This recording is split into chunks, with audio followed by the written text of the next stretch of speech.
बुद्धिजीवी समाज के सैकड़ों लोगों ने थामा जनसुराज का हाथ। शेखपुरा भवन शेखपुरा पटना में जनसुराज पार्टी की ओर से आयोजित की गई एक बैठक में गोस्वामी समाज, महिला कल्याण संस्थान, बिहार प्रदेश वॉलीबॉल एसोसिएशन, मुस्लिम समाज, चिकित्सा समाज, अध्यापक समाज, अधिवक्ता समाज आदि के अलावा सैकड़ों कार्यकर्ताओं ने जनसुराज पार्टी की सदस्यता ग्रहण की। उक्त अवसर पर जनसुराज पार्टी के नेता प्रशांत किशोर ने सभी लोगों को सदस्यता ग्रहण कराई।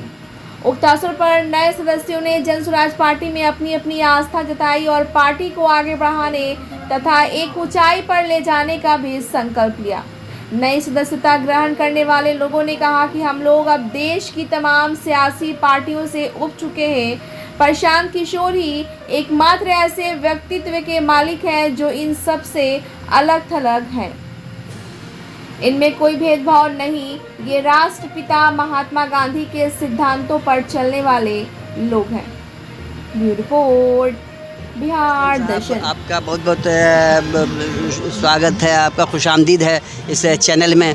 अभी आप यहाँ जो है आए हैं, प्रोफेसर हैं आप वहाँ सिवान कॉलेज में, और यहाँ आप को इसका मतलब कि आपको सियासत से भी थोड़ी दिलचस्पी है, और यहाँ जो आए हैं तो प्रशांत किशोर ही क्यों नहीं, क्यों अदर पार्टी क्यों नहीं? सबसे पहले तो मैं आपके चैनल के माध्यम से तमाम आपके चैनल को देखने वाले लोगों का, व्यूवर्स का मैं स्वागत करता हूं, खैर मकदम करता हूं और आपका शुक्रिया अदा करता हूं कि आपने मुझे मौका दिया। मेरा नाम डॉक्टर आफ्ताब असलम है। मैं सिवान में प्रोफेसर हूं हिस्ट्री डिपार्टमेंट में, और मेरी फैमिली, अभी आपने जैसे कहा, तो मैं प्रशांत जी के जो उनका विज़न है, एक जो उनकी सोच है नए बिहार के बारे में, लोगों की बदहाली देख करके, और जो समाज में डिवीज़न जो हो गया ज़ात के नाम पर, धर्म के नाम पर, जो लोग परेशान हैं, उससे वो लोगों को छुटकारा दिलाने की कोशिश में पद यात्रा कर रहे हैं और लगातार उनके साथ लोग जुड़ रहे हैं। उनकी पद यात्रा को हम लोग गांधी जी की पद यात्रा से समझिए कि एक तरह से तुलना करते हैं। तो बहुत मेहनत कर रहे हैं लोग, उनके साथ जुड़ रहे हैं। अब मेरी बात जहाँ तक है तो मेरे फादर भी प्रोफेसर थे और जनता दल यूनाइटेड के एमएलसी भी थे, विधान परिषद में डिप्टी लीडर भी थे। तो राजनीति तो समझिए एक तरह से मुझे खानदानी मतलब विरासत में मिली। मेरा घर सीतामढ़ी हुआ, सुरसंड विधानसभा क्षेत्र में, और मेरी पोस्टिंग है सिवान में। मैं पटना में भी रहता हूँ, तो पटना, सिवान और सीतामढ़ी सभी से मेरे ताल्लुकात हैं। और लोगों से, चूँकि मैं टीचिंग फील्ड में हूँ, तो तरह तरह के लोगों से मेरी मुलाकात। खास बात ये हुई कि राजनीतिक घराने से हैं। और क्या नाम हुआ आपके फादर का? प्रोफेसर असलम आज़ाद साहब नहीं रहे, 2 साल पहले उनका इंतकाल हो गया।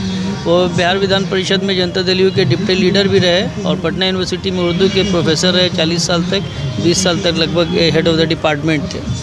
तो इस तरह से प्रशांत जी के साथ मैं तो बहुत दिनों से जुड़ा हुआ था, लगभग 8-9। नहीं, तो अभी ये बताइए, इनमें ऐसी क्या विशेषता थी, क्या खुसूसियत थी जिसको कि आप इनसे ज़्यादा मुतासिर हो गए, प्रभावित हो गए? देखिए, जैसे लालू जी ने तो बिहार के मुसलमानों को ख़ास तौर से ठगा, बिहार को ठगा, सभी को ठगा, और उनके परिवार ने, लालू जी तो किसी हद तक गनीमत थे। उनके बाद जो उनके वारिस आए हैं तेजस्वी जी, तो वो तो एकदम समझिए शहजादे की तरह बिहेव करते हैं, एरोगेंट हैं, तो उनके पास जल्दी कोई जाना नहीं चाहता है। वो MY समीकरण जो सो कॉल्ड था, उसको भी उन्होंने ख़त्म कर दिया, मुसलमानों को एकदम हाशिए पर ला दिया। और रही बात नीतीश जी की, तो नीतीश जी ने मुसलमानों के लिए बिलाशुबा काम किया, और बहुत काम किया। ऐसा नहीं है कि उन्होंने काम नहीं किया, बीजेपी के साथ रहते हुए भी मुसलमानों के लिए उन्होंने काम किया। लेकिन नीतीश जी की जो पॉलिसी थी, आज इधर कल उधर, फिर कल उधर आज इधर, तो ये चीज़ लोगों को अब लग रही है कि उन्होंने जो है कंसिस्टेंसी अपनी खो दी है। लोगों का जो एतमाद था उन पर वो, लेकिन इसके बावजूद भी उन्होंने डेवलपमेंट जो किया है नीतीश जी ने, जो सुशासन का सरकार भी कहा जाता है, और मुसलमानों का एतमाद लेने के लिए उन्होंने बहुत सारे काम किए हैं, जिनको जो अनगिनत थे, जो 40 वर्षों में 50 वर्षों में नहीं हुआ। तो ऐसी परिस्थिति में मुसलमान ज़्यादातर लोग देख रहा हूँ मैं प्रशांत किशोर जी के साथ जुड़ रहे हैं, क्या माने? देखिए, नीतीश जी ने बिलाशुबा मुसलमानों के लिए काम किया, बीजेपी के साथ रह के भी काम किया। मेरे फादर भी उनके साथ उस वक्त एमएलसी थे जब वो बीजेपी में थे, बीजेपी के साथ थे। लेकिन नीतीश जी भी एक हद होती है, हर चीज़ की एक सीमा होती है। उन्होंने जितना करना था, अगर यही बात उन्होंने बिलाशुबा काम किया, लेकिन उनको वोट क्यों नहीं मिला मुसलमानों का?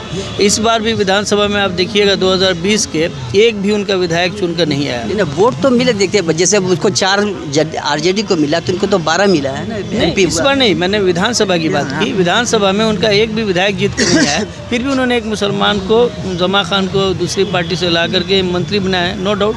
लेकिन उतना काम करने के बाद भी चूँकि मुसलमानों के बीच में वो एक अपनी वो कंसिस्टेंसी लोगों के बीच में उनकी नहीं रही। अब ये जानना चाहते हैं संजय जी कि अभी आज जो मीटिंग ऑर्गेनाइज की गई है यहाँ पर में जो बुद्धिजीवी समाज के लिए, तो इस पर क्या कहना चाहेंगे आप? देखिए, जन स्वराज के संस्थापक और पदयात्रा अभियान के प्रणेता आदरणीय प्रशांत किशोर जी बिहार की तकदीर और तस्वीर बदलने के लिए पिछले 2 वर्षों से लगातार पैदल यात्रा कर रहे हैं। आपको मालूम है 2 अक्टूबर 2022 से उन्होंने चंपारण के भितिहरवा गांधी आश्रम से इस अभियान की शुरुआत करी और अभी तक घूमते घूमते पैदल चलते चलते मधेपुरा तक पहुँचे हैं, जो 18वां जिला है।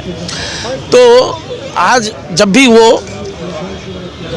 आते हैं पटना तो कुछ न कुछ कार्यक्रम लेकर आते हैं। आज शहर के तमाम बुद्धिजीवियों, जिसमें बड़ी संख्या में डॉक्टर्स हैं, अधिवक्ता हैं, प्रोफेसर्स हैं, दानिशमंद लोग हैं, ये सब लोगों की जमात यहाँ जमा है और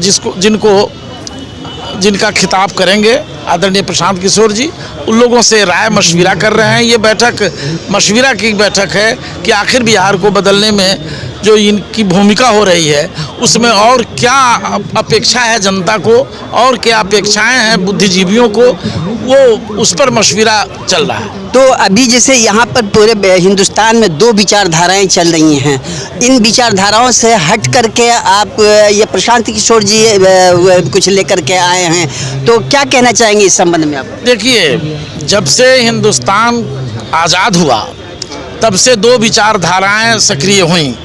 एक नाथूराम गोडसे की विचारधारा, जिसकी हिमायत भारतीय जनता पार्टी, नरेंद्र मोदी और उनके कुनबे के लोग करते हैं, और ये महात्मा गांधी की विचारधारा, जिसमें हिंदू, मुस्लिम, सिख, ईसाई आपस में सब भाई भाई का नारा बुलंद होता रहा है सदियों से। भारत की धरती पर गंगा जमुनी तहजीब के हम लोग हिमायती हैं और हम लोग आदरणीय प्रशांत किशोर जी महात्मा गांधी की विचारधारा को साथ लेकर चल रहे हैं। गांधी जी की विचारधारा अमन का विचारधारा है, गांधी जी की विचारधारा गांव के विकास की विचारधारा है, और इसी विचारधारा को लेकर ये गांव-गांव घूम रहे हैं और लोगों को जागृत कर रहे हैं कि छोड़ो जात पात की बातें, छोड़ो धर्म मजहब की बातें, बिहार के मुस्तकबिल के लिए, अपने बच्चों के, अपने लख्ते जिगर के मुस्तकबिल के लिए बिहार को एक नया राजनीतिक प्लेटफॉर्म बनाने के मकसद से। यहाँ 1 मिनट आपको रोकना चाहेंगे। दैट टाइम जो महात्मा गांधी का जो था, वो ऐसा नहीं लगता है once upon a time there was a king? देखिए, निश्चित रूप से महात्मा गांधी समाज के सभी वर्गों की अगुवाई कर रहे थे। वो एक ऐसा व्यक्तित्व भारत की धरती पर हुआ जिसके हृदय में सभी जाति, वर्ग, धर्म, छोटे बड़े सब का समावेश था। वो बड़ा इंसान था। इसलिए बोल रहा हूँ मैं कि मतलब वो समय कुछ और था, आज का समय कुछ और है। हाँ, तो वो इंसानियत के जीता जागता सबूत थे। निश्चित रूप से आज का वक्त जरूर बदला हुआ है, आज उच्छृंखलता बढ़ गई है, आज समाज में दूरियां बढ़ रही हैं, बांटने की साजिशें रची जा रही हैं लगातार। ये आरएसएस, भारतीय जनता पार्टी और इस तरह के जो नाथूराम गोडसे की विचारधारा को मानने वाले लोग हैं, जिसने गांधी की हत्या की थी, उन विचारधारा के लोगों द्वारा समाज में फिरका परस्त ताकतें बढ़ रही हैं और उसको तोड़ने की साजिशें, समाज को खंडित करने की साजिशें चल रही हैं। उन्हीं साजिशों के खात्मा के नज़रिए से प्रशांत किशोर जी गांव-गांव घूम रहे हैं और लोगों को बतला रहे हैं कि गांधी का कांग्रेस बनाओ। आज़ादी के लड़ाई में, जंग आज़ादी में जिस तरह से गांधी की रहनुमाई में कांग्रेस थी, जिसमें मौलाना अबुल कलाम आज़ाद थे, खान अब्दुल गफ्फार खान थे, पंडित जवाहरलाल नेहरू थे, वल्लभ भाई पटेल थे, इन सरीखे लोग जिनका बड़ा कुनबा था, जो सभी विचारधाराओं, सभी मंसूबे के लोग एक मकसद से हिंदुस्तान को आज़ाद कराने के मकसद से आए थे, उसी तरह से प्रशांत किशोर जी चाहते हैं जो सभी विचारधारा के लोग, सभी समझ के लोग एक जगह आइए, बिहारी एक होइए और तब जाकर के बिहार की तकदीर और तस्वीर बदलेगी। सर, अंतिम 2 प्रश्न। एक, अभी आपने ये कहा कि मतलब एक बयान आया है कि मोदी जी अगर हट जाए तो 5 ठो भी वोट किसी को नहीं मिलेगा। नहीं, ये बयान नहीं है, आप बयान को ठीक नज़रिए से पढ़ा नहीं है। आदरणीय प्रशांत जी ने यह बयान दिया कि बिहार भारतीय जनता पार्टी के पास कोई ऐसा लीडरशिप नहीं है जिसके कहने में 5 को लोग वोट दे।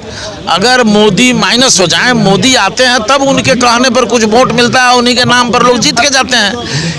मोदी को छांट दिया जाए तो बिहार में कोई ऐसा लीडरशिप भारतीय जनता पार्टी के पास नहीं है जो समाज को एक सूत्र में बांध सके और समाज में जिसके कहने से समाज का लोग वोट दे सके। सर, ये बात कही गई। ठीक है सर, दूसरा प्रश्न ये है कि विकास के नाम पर आप क्या कहना चाहेंगे? आदरणीय प्रशांत किशोर जी रोज बोल रहे हैं, आप उनका यूट्यूब को पूरा गंभीरता से सुना जाए, वो रोज बोल रहे हैं कि जब हमारी हुकूमत काबिज होगी बिहार, सूबे बिहार में, तब हर प्रखंड में नेतरहाट से भी उच्च स्तरीय गुणवत्ता वाला विद्यालय स्थापित होगा, जिसमें 15 वर्ष तक के उम्र के बच्चों को मुफ्त शिक्षा, मुफ्त भोजन और वस्त्र दिए जाएंगे और उसको पढ़ाया जाएगा, चाहे वो किसी जाति वर्ग धर्म का लोग हो, सबको उसमें पढ़ाया जाएगा।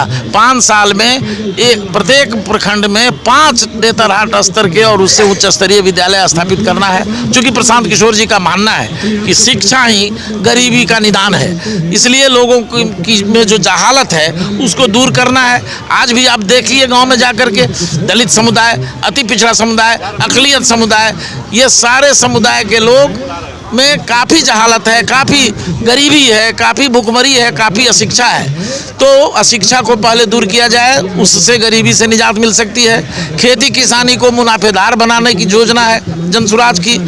जनसुराज की अभी योजना है कि हर पंचायत में 800 से लेकर 1500 नौजवानों को रोजी रोटी का इंतजाम गांव में ही किया जाए, ताकि वो अपने बच्चों, परिवार के लोगों, अपनी पत्नी, अपने माँ पिता के साथ संयुक्त परिवार की अवधारणा को जीवंतता प्रदान करते हुए रह सके।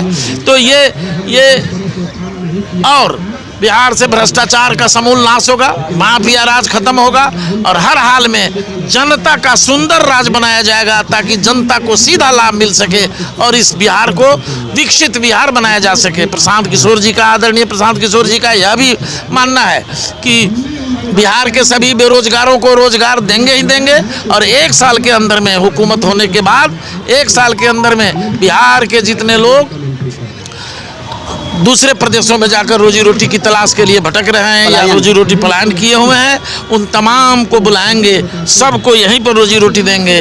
और इसके बाद उनका एक सपना और है कि